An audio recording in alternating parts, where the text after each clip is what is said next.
I got a new microphone today at Fry's, and I had to do a couple things special to set it up to record both the game sound and the microphone input. And this is on Mac OS 10.11.2, so it's El Capitan. And so this changed a little bit in the last few years, but it's more or less the same procedure. So let's just go ahead and get started. I use Soundflower to record the game sound as well as the voice, and Soundflower is nice because it makes a virtual channel of audio that's pretty much it reroutes your input, or it reroutes your not only your microphone input but the output of your game to be on one convenient channel to be recorded in QuickTime. And so what we're going to do is we have a screen recording running already, but what we can do is at least get the setup started so everything works. And I can show you it works. I'll start Don't Starve since we have a Let's Play going on with that already right now. So I'll show you guys that while I get the other thing ready. The other thing is the first step is just go ahead. Yeah, you should be able to hear the music now, and it's pretty nice. It's a nice little accent to your Let's Play videos when you make them. So we go to Google, and the first thing we want is Soundflower. And you click on the first thing, and you go, okay, it's not here, but what you do want to click on, be sure you click on the GitHub link. That's where you got to go to get it.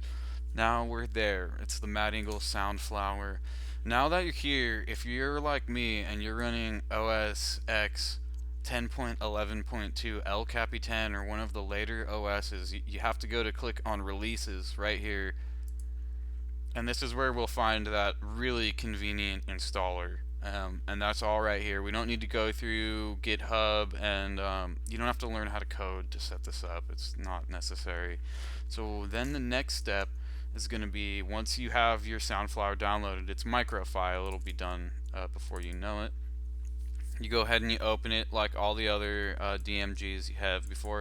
And you just go through here. You just click it through the menus, and it's a piece of cake. There's really nothing. I didn't change any of the format.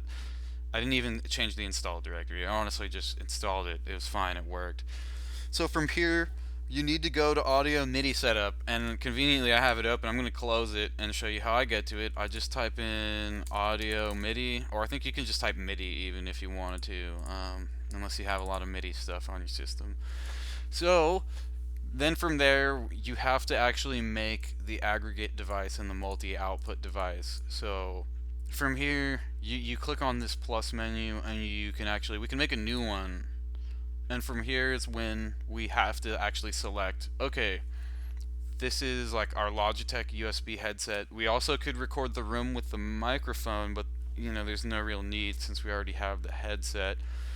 And then there's a Soundflower channel, which is sort of mysterious, right? There's sort of a lot going on now. It's not your same audio setup. So what you got to do is just, I don't know. What I figured is that Soundflower is capturing the system sound, and I needed to actually define Soundflower as my multi-output device. And make sure to actually right-click your multi-output device and use it for the output. Don't forget to do that. And from here, all I had to do is make sure to use Soundflower and my headset. The headset's actually for me for gaming, and you actually want to hear the game a little bit when you play, right? So it's not just a cold, boring world. And then on your aggregate device, again, this is where we specify the inputs we want to select. I've selected the USB headset, and the Soundflower are my two inputs. And pretty much this is the setup that I'm going to be using from here on out to record voice from the microphone and the game. And you guys can do the same in your Let's Play. And feel free to comment or anything, and I'll check out your videos. And yeah, have fun, guys. Alright, well, good day.